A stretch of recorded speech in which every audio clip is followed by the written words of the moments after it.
Sweat is more than perspiration. It's an investment. But not the kind you want to save, the kind you want to give away. Sweat has taught me perseverance. Because the more we lose, the more we learn. 让我享受它带来的快乐。 Sweat has taught me that I'm stronger than I think. About what we're made of and what we're capable of. Sweating is getting rid of anything that's negative inside of you. Anybody can tell you can do it, but unless you believe it yourself, it's never gonna happen. It doesn't matter how you dish it out.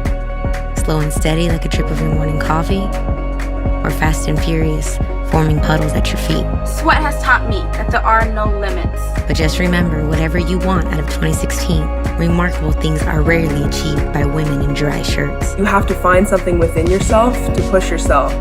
No one can do it for you. I have to motivate myself.